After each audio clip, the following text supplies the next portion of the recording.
Selamat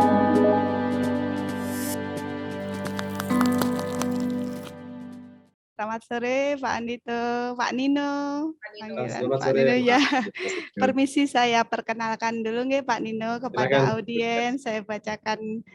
bacakan ini kurikulum vitae Bapak Nino. Jadi Bapak Ibu, Bapak Nino ini nama lengkapnya adalah Bapak Anindito Aditomo seperti yang kita ketahui bersama. Beliau adalah Ketua Badan Standar Kurikulum dan Asesmen Pendidikan dari Kemendikbudristek. Beliau Doctor of Philosophy in Education dari University of Sydney di Australia. Lalu Master of Philosophy in Education di University of Sydney juga di Australia juga. S1-nya di Psikologi Universitas Gadjah Mada. Banyak sekali ini kalau saya bacakan semua ini ya work experience-nya. Saya bacakan sebagian. Kalau yang sangat memukau ini research tentang inquiry based learning, ada teaching assistant, Faculty of Psychology University of Surabaya Indonesia. Lalu beliau juga sebagai research fellow, juga senior research fellow di Center for Education and Policy Studies. Lalu kalau award-nya juga banyak Bapak Ibu. Tentunya semuanya ini di bidang pendidikan yang luar biasa ini, Australian Development Scholarship, Master Studi, University of Sydney International Scholarship, Doctoral Studi, dan yang terbaru, George Forrest Postdoctoral Fellowship from the Alexander von Humboldt Foundation. Ya. Kalau research-nya juga banyak sekali. Beliau menulis tentang intellectual development of university student, lalu preparing teacher to develop critical thinkers, nih luar biasa, critical thinkers in the 21st century curriculum, lalu teaching religious, tolerant and democratic attitude in Indonesia, dan education, democracy and the legacy of conflict, prospect and knowledge of history and civic education in Indonesia. Waduh, luar biasa ini juga masih banyak yang lain yang belum sempat saya bacakan. Minta maaf ya Pak Anindito, mungkin kalau teman-teman mau lengkapnya nanti bisa saya share nih. Ada 2 halaman Pak Nino. Tadi sudah disampaikan perwakilan dari orang tua tentang kegalauan Bapak Ibu yang berkumpul di sini mengenai asesmen nasional, apa bedanya dengan UN dan sebagainya, apa yang bisa kita ambil sebagai partisipasi sebagai pendidik di rumah. Begitu ya Pak Nino, monggo Pak Nino, kita semua siap belajar bersama di sini, waktu dan tempat kami persilahkan. Baik, terima kasih. Selamat sore, Assalamualaikum warahmatullahi wabarakatuh. Salam sejahtera, salam sehat untuk kita semua Bapak dan Ibu. Salam kenal untuk ibu-ibu hebat di sini, Bu Tias, Bu Isti, Bu Susi. Kalau tadi yang dibacakan Bu Tias ya dari kurikulum vitae saya itu menunjukkan ya bidang saya adalah penelitian pendidikan. Jadi saya ahli di bidang penelitian, tapi sebagai orang tua saya masih harus terus banyak belajar. Jadi sepertinya justru akan perlu belajar dari Bu Tias, Bu Isti dan Bu Susi mengenai parentingnya. Anak saya 2 kali mengalami UN dan penuh kegalauan juga sebagai orang tua ketika anak-anak mengalami UN kemarin ya. Nah, saya akan sharing dulu dari sisi policy-nya, dari sisi kebijakan tentang asesmen nasional. Moga-moga menjawab apa yang ada di kepala dan sebagian pertanyaan yang tadi sudah disampaikan Bu Isti dan Bu Susi ya. Apa itu asesmen nasional, perbedaannya dengan ujian nasional apa, dan implikasinya apa bagi kita sebagai orang tua, bagi anak-anak kita, dan nanti mungkin juga menyentuh implikasi bagi Bapak Ibu guru dan kepala sekolah. Karena pembelajaran anak-anak ini kan selalu merupakan kolaborasi antara kita sebagai orang tua dan Bapak Ibu guru dan kepala sekolah di sekolah. Saya izin share screen dulu ya, ada sedikit tayangan, mungkin 10-15 menit sebelum nanti kita bisa lebih interaktif berdialog. Ya, asesmen nasional itu dibuat untuk mendorong terjadinya transformasi pembelajaran. Jadi asesmen nasional adalah bagian dari program Merdeka Belajarnya kita di Kemendikbud. Ini jadi satu paket sebenarnya. Asesmen nasional ini tidak berdiri sendiri, tapi dia merupakan bagian dari program lebih besar yang tujuannya semuanya adalah untuk mentransformasi pembelajaran di sekolah. Jadi mendorong terjadinya perubahan positif dalam hal apa yang dilakukan guru, apa yang dilakukan siswa, anak-anak kita, dan apa yang dilakukan kepala sekolah, pengawas, untuk membantu anak-anak kita belajar. Bedanya dengan ujian nasional, yang paling penting adalah bahwa ya asesmen ini bukan ujian. Kalau ujian itu menguji anak-anak, ya, ada implikasinya kepada mereka yang menjadi peserta ujiannya. Lulus tidak lulus, skornya tinggi atau rendah itu berpengaruh pada mereka diterima di SMP mana, di SMA mana, atau di universitas mana. Itu kalau dulu di ujian nasional. Sekarang asesmen nasional ini benar-benar murni merupakan upaya pemerintah untuk memetakan kualitas pendidikan kita di setiap sekolah dan kemudian memberi umpan balik kepada kepala sekolah dan kepada dinas pendidikan mengenai kualitas pendidikan, kualitas pembelajaran di sekolahnya atau di daerahnya. Jadi memang betul ada anak-anak yang ikut menjadi peserta asesmen nasional, tapi keikutsertaan mereka itu untuk keperluan pendataan. Sama sekali bukan untuk keperluan mengevaluasi atau menguji atau menilai anak-anak tersebut. Jadi karena itu kita juga memilih sampelnya. Pertama, sampelnya dipilih secara acak. Jadi tidak semua anak di sekolah itu mengikuti asesmen nasional, tidak seperti ujian nasional yang wajib diikuti semuanya dulu. Kalau asesmen nasional, kita pilih secara acak untuk mewakili populasi siswa yang ada di sekolah itu. Kemudian yang kedua, target populasinya pun bukan akhir jenjang, bukan kelas 6, bukan kelas 9, bukan kelas 12 ya, tetapi di tengah-tengah jenjang, kelas 5, 8, dan 11. Ini untuk menegaskan lagi bahwa AN ini sama sekali tidak terkait dengan kelulusan anak-anak. Ya, ini benar-benar untuk memotret kualitas pembelajaran pendidikan di sekolah dan di daerah. Nah, potret tadi akan kita sampaikan kembali kepada sekolah, kepada dinas pendidikan sebagai cermin, sebagai alat bantu untuk memicu refleksi, evaluasi diri yang harapannya itu memantik perbaikan proses pembelajaran dan pengelolaan satuan pendidikan.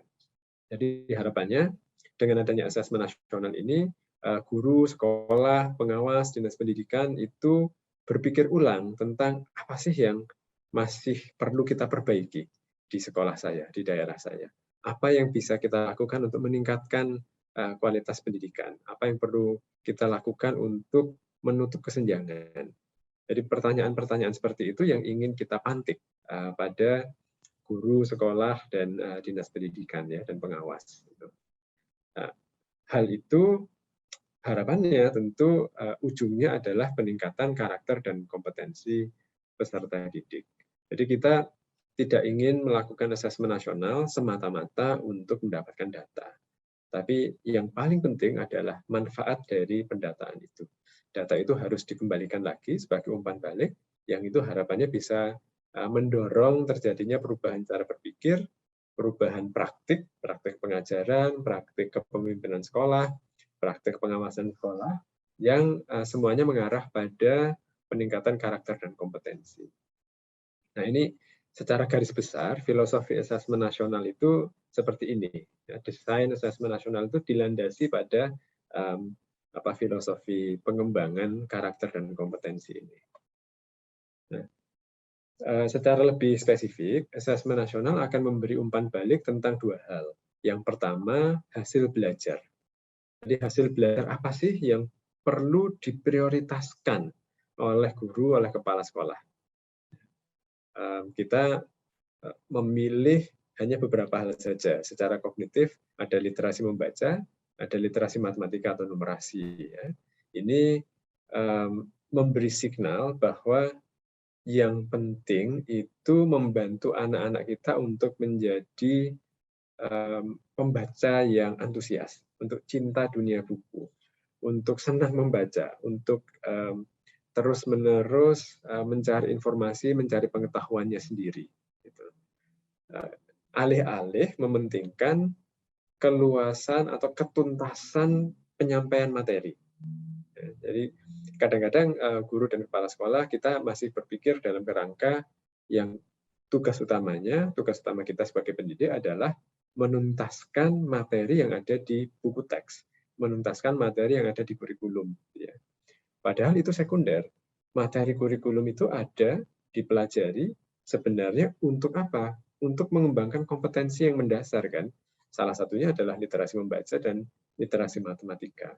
Ya, kalau literasi membaca tadi tentang kesenangan membaca, tentang cara memahami bacaan, cara menggali informasi, mengevaluasi informasi yang ada di teks.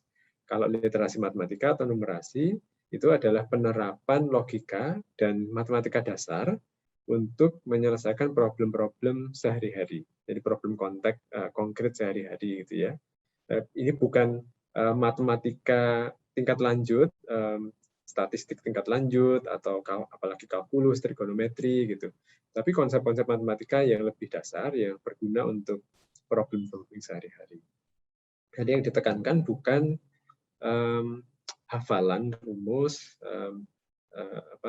konsep gitu ya, tetapi penalarannya. Bagaimana kita menggunakan konsep-konsep matematika itu dalam problem sehari-hari. Nah, di samping itu ada juga karakter. Kita mengukur karakter secara tidak langsung. Kalau dengan tes tertulis memang susah mengukur karakter secara menyeluruh, ya, tidak mungkin bahkan.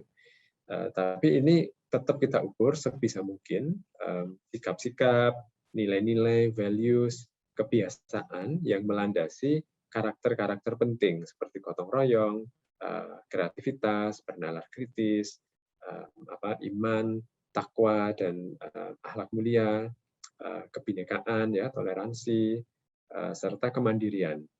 Ini kita ukur nilai-nilai apa dan kebiasaan seperti apa yang melandasi karakter-karakter tersebut sebagai sinyal kepada guru, kepada sekolah, pada pengawas bahwa tugas utama kita adalah mengembangkan itu, mengembangkan literasi membaca, mengembangkan literasi matematika, numerasi, dan mengembangkan sikap, mengembangkan nilai-nilai yang mencerminkan karakter-karakter yang diperlukan oleh semua orang sebagai warga negara Indonesia.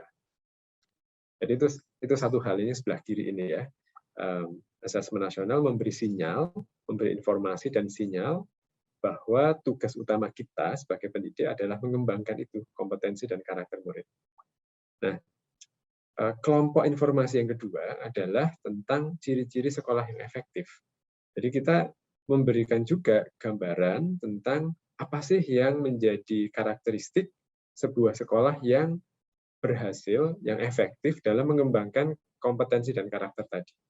Jadi ini mencakup banyak sekali hal, ada puluhan indikator di sini.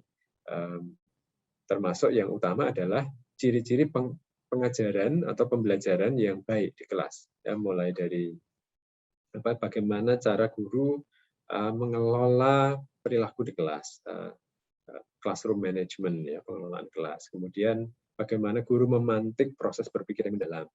Bagaimana guru menyediakan dukungan sosial emosional bagi murid sehingga mereka merasa diterima, merasa nyaman untuk belajar, merasa punya kemampuan untuk berprestasi dan terus-menerus belajar. Itu ada indikator-indikatornya di asesmen nasional. Selain pembelajaran, ada juga indikator yang terkait dengan refleksi guru. Apa sih yang mesti dilakukan guru untuk terus-menerus memperbaiki pembelajarannya, caranya mengajar. Ya.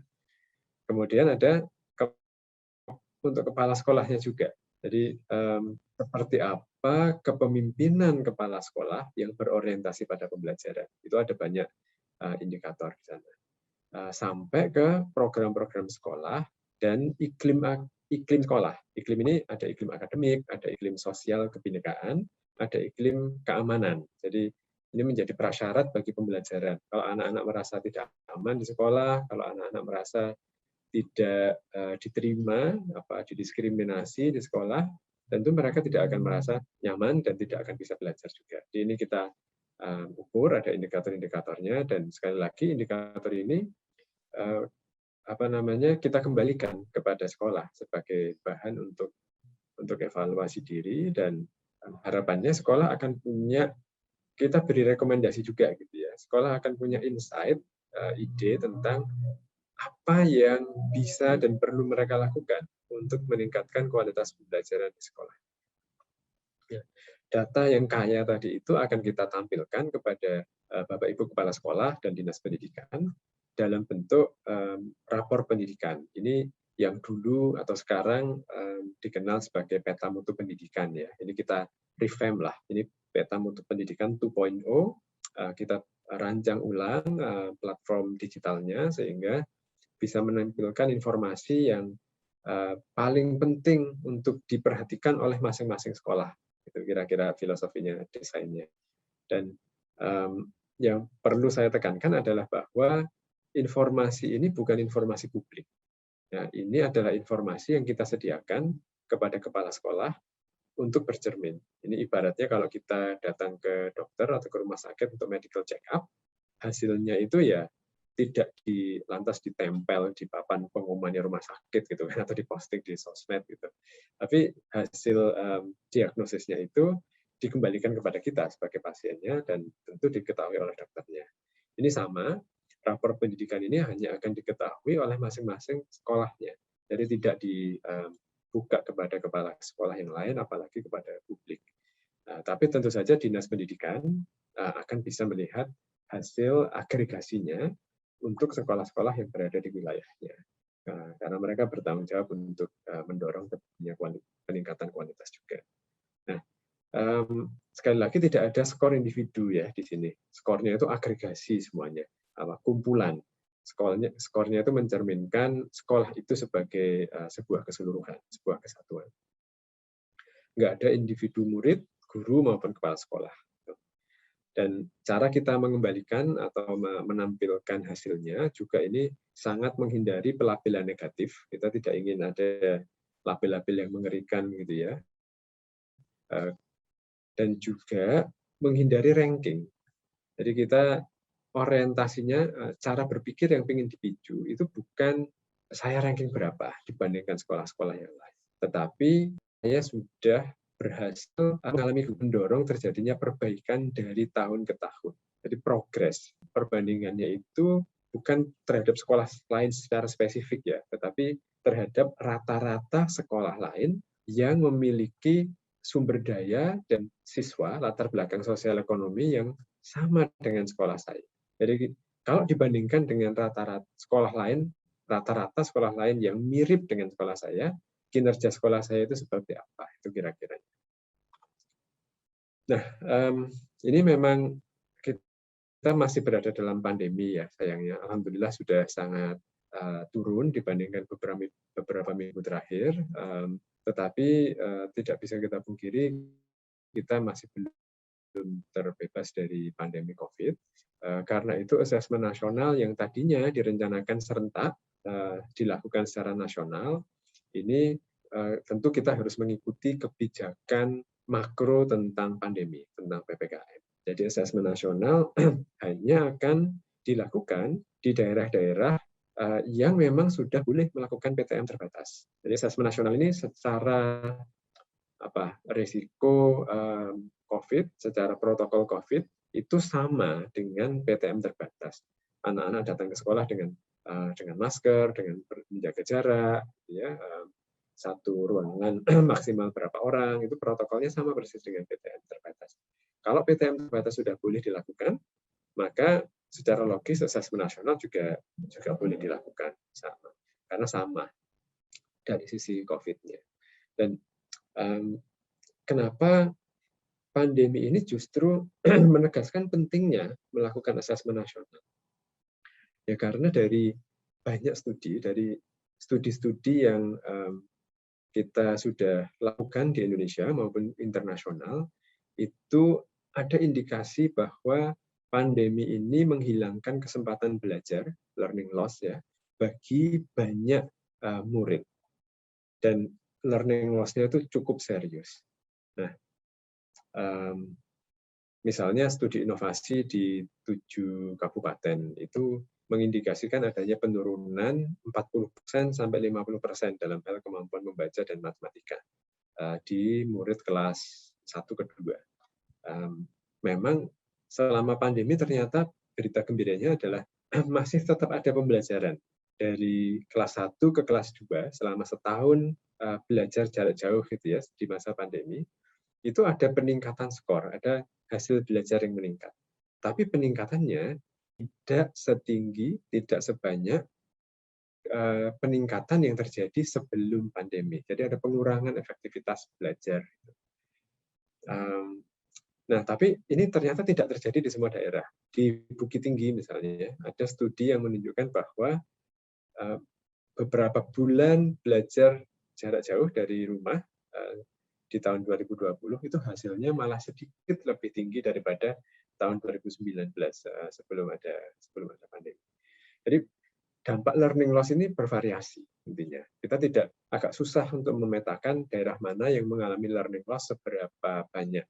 Dan karena itu kita perlu memiliki data komprehensif dari asesmen nasional ini.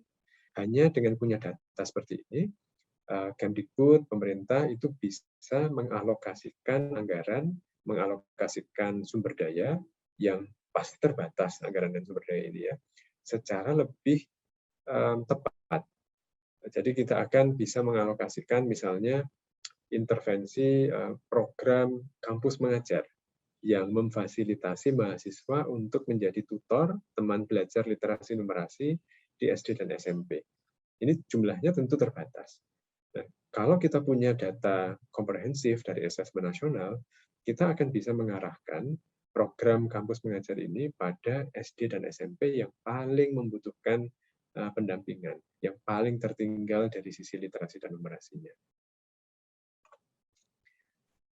Sekarang ini memasuki masa, ini jadwalnya ya, sekarang kita sudah memasuki simulasi teknis minggu kedua, jadi gelombang kedua untuk asesmen nasional. Simulasi teknis ini tujuannya adalah untuk ngecek kesiapan komputer, kesiapan jaringan yang ada di sekolah maupun di pusat, kesiapan aplikasi, intinya teknis lah. Ini anak-anak tidak perlu datang sebenarnya kalau di simulasi ini. Kalau mau datang juga boleh kalau memang sudah aman, tapi kalau tidak pun tidak ada masalah. Kemudian minggu depan itu akan ada gladi bersih. Ini disarankan ada anak-anak, tapi kalaupun tidak memungkinkan, ini peserta didiknya bisa disimulasi oleh guru juga gitu ya selama gladi bersih ini. Ini sekali lagi memastikan bahwa isu-isu teknis yang ditemukan selama simulasi itu sudah diperbaiki dan sekolah dan pusat siap untuk menerapkan asesmen nasionalnya. Kemudian yang kuning-kuning itu pelaksanaan hari hanya asesmen nasional bertahap mulai SMK, paket C, SMA, madrasah aliyah, SMP, MTS, paket B, dan kemudian SD agak mundur ya bulan November karena butuh persiapan teknis yang lebih banyak. Nah, jadwalnya seperti ini. Untuk SD itu ada latihan 60 menit dulu di awal supaya anak-anak terbiasa pegang mouse, terbiasa mengetik gitu ya, terbiasa menavigasi layarnya untuk bisa menjawab pertanyaan, untuk tahu apa yang dilakukan. Sebelum tes literasi, survei karakter, dan kemudian hari kedua ada tes numerasi dan survei lingkungan belajar. Untuk SMP, SMA, SMK sedikit lebih panjang, latihannya tidak banyak karena sebagian besar itu sudah sudah mengenal komputer, memiliki literasi komputer yang lebih baik, sehingga dari studi awal 10 menit itu dirasa cukup untuk memperkenalkan apa yang harus dilakukan gitu selama tes. Nah, ini slide penutup. Pertama saya ingin menegaskan bahwa sebenarnya murid guru sekolah itu tidak perlu melakukan persiapan khusus untuk meningkatkan skor asesmen nasional. Sekali lagi, tidak perlu ada persiapan yang tujuannya adalah untuk meningkatkan skor asesmen nasional. Satu-satunya persiapan yang perlu dilakukan adalah persiapan teknis, ya tentang komputernya, jaringan, aplikasi, gitu ya, koneksi internet. Tapi kalau untuk meningkatkan skor, itu sama sekali tidak perlu dilakukan. Nah, kenapa? Ya karena kita ingin mendapatkan potret apa adanya. Kita ingin mendapatkan cermin yang jernih, indikator yang objektif untuk mengukur kinerja kita. Ingat bahwa kinerja nantinya diukur berdasarkan delta, berdasarkan seberapa baik kita memfasilitasi perbaikan dari tahun ke tahun, gitu ya. Jadi bukan berdasarkan skor tahun pertama. Skor tahun pertama itu bahkan murni untuk baseline saja, murni untuk pemetaan, untuk bercermin, untuk perencanaan, dan tidak digunakan untuk penilaian kinerja sekolah dan daerah juga. Jadi nggak ada persiapan untuk meningkatkan skor asesmen nasional, itu tidak disarankan, tidak perlu dilakukan. Nah, yang perlu dilakukan apa? Ya refleksi dan evaluasi kalau untuk sekolah ya dan dinas pendidikan. Nah, 4 hal yang saya cantumkan di sini itu lebih pesan untuk orang tua. Apa yang perlu kita lakukan? Apa yang bisa kita lakukan sebagai orang tua? Pertama, cari informasi. Cari informasi tentang asesmen nasional dari sumber yang paling otoritatif, yaitu websitenya Pusat Asesmen dan Pembelajaran Kemdikbud, serta akun-akun media sosialnya. Di sana nanti saya tampilkan setelah ini ya, halamannya, linknya. Itu adalah sumber yang paling otoritatif. Kalau ingin tahu apa itu asesmen nasional, komponennya apa saja, contoh soalnya seperti apa, nyoba soal, mulai dari soal kelas 2 sampai soal kelas 10, itu ada semua di sana. Nggak hanya nyoba, gitu ya, nyoba kemudian mendapatkan skor benar atau salah, kenapa jawabannya benar atau salah. Jadi lengkap sekali di website ini. Tidak perlu mencari-cari di luar. Ini sudah kita sediakan, informasinya lengkap, baik dari perspektif anak, orang tua, maupun guru dan kepala sekolah, sampai ke video-video tentang protokol kesehatannya, pembelajaran yang perlu dilakukan oleh guru dan kepala sekolah, dan seterusnya. Itu ada semua di website. Pertama itu ya, cari informasi, tapi dari sumber yang paling otoritatif tentang asesmen nasional. Ya dari Kemdikbud gitu. Kemudian cek konsepsi, cek pemahaman anak dan guru dan kepala sekolah dan kita sendiri tentang asesmen nasional. Apakah kita memahaminya sudah benar? Dan jika masih ada yang perlu diperbaiki pemahamannya, ya mohon sampaikan informasi yang tepat, koreksilah miskonsepsi tentang asesmen nasional yang merugikan anak. Yang merugikan anak misalnya apa ya? Kalau anak-anak kemudian di-drilling latihan soal di sekolah. Nah, apalagi drillingnya hanya pada anak-anak yang terpilih menjadi peserta AN. Ini bukan perubahan yang kita inginkan. Kita menginginkan perubahan yang lebih mendasar dalam hal kualitas pembelajaran, bukan shortcut, bukan jalan pintas yang toh nantinya tidak efektif juga untuk meningkatkan skor gitu ya. Jadi buang-buang waktu, sayang waktunya. Nah, jadi yang kedua itu cek konsepsi dan koreksi miskonsepsi yang merugikan anak.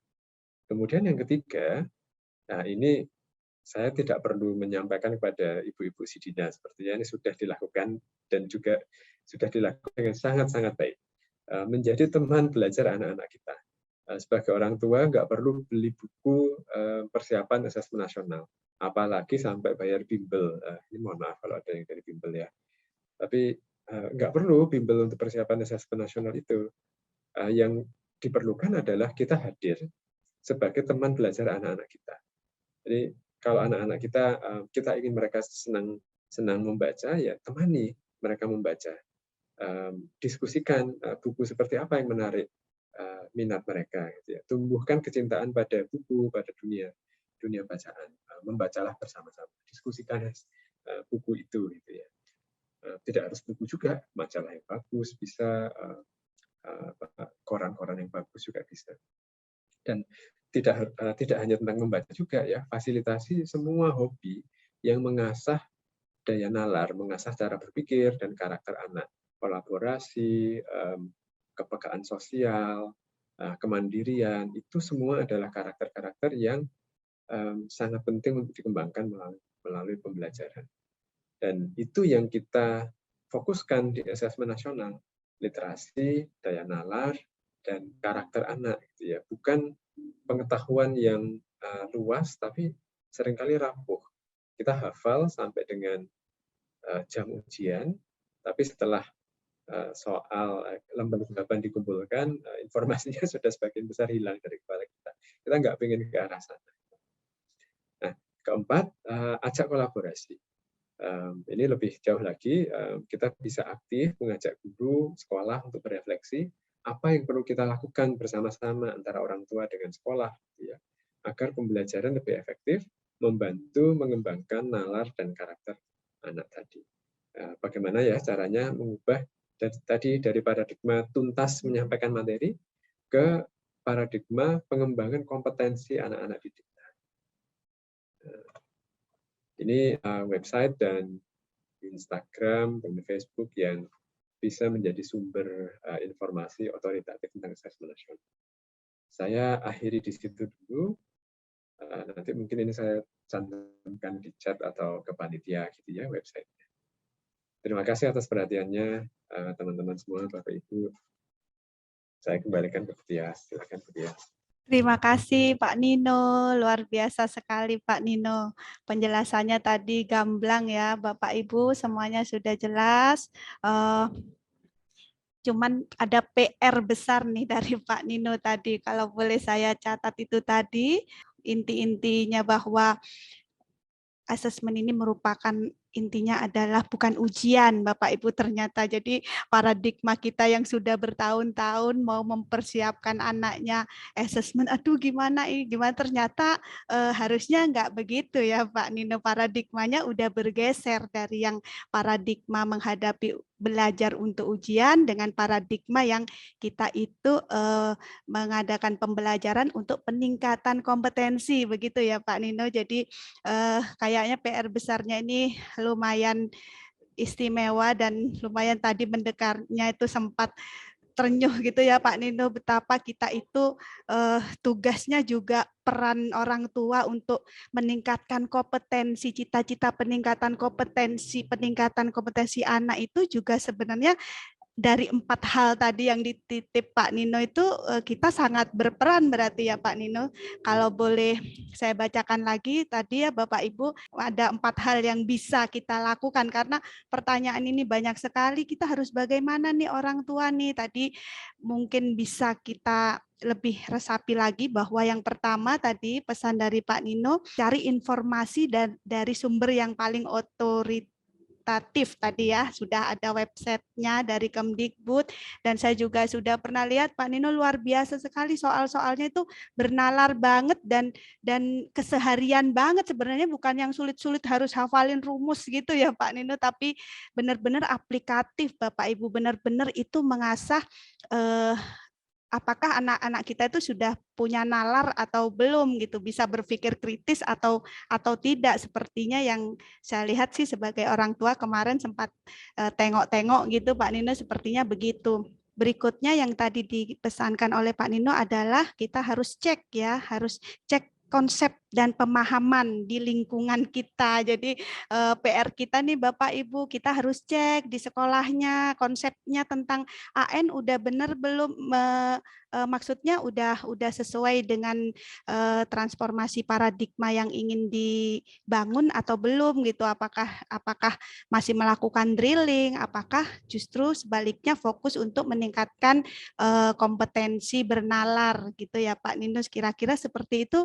Kalau saya ada yang salah rangkumannya tolong dikoreksi nggih Pak Nino, ini juga sebagai orang tua yang sedang belajar nih.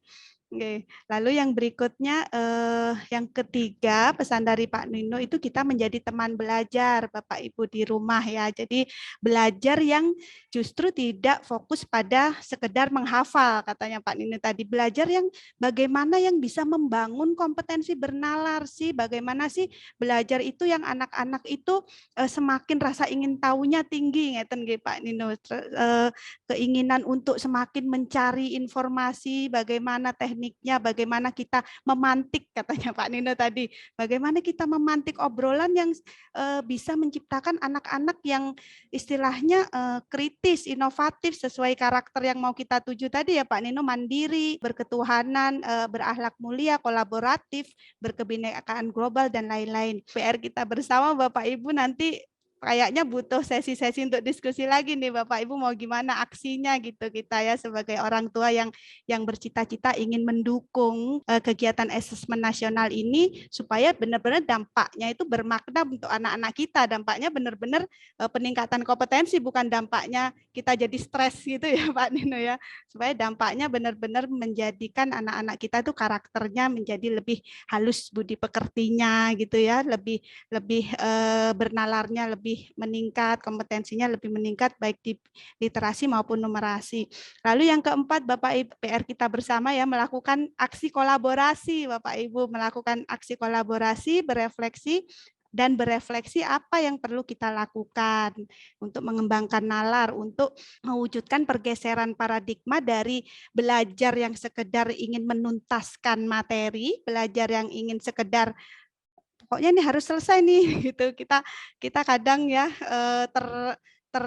terpacu untuk mengerjakan tugas berikutnya kita lupa kalau anaknya ternyata yang dasarnya belum mengerti gitu, yang mendasar malah dia masih bingung. Nah, itu PR kita Bapak Ibu gitu, bergeser dari paradigma yang semata-mata hanya sekedar ingin menuntaskan materi, berpindah ke paradigma bahwa kita itu mengerti sejauh mana sih penyampaian, sampai di mana sih kompetensi anak-anak kita, dan kita berefleksi bersama apa yang bisa kita lakukan bersama supaya anak-anak kita itu bisa ada peningkatan gitu dia kompetensinya, bernalarnya. Seperti itu Bapak Nino nggih, Bagus kurang sekali lebihnya rangkumannya, Bu Tias.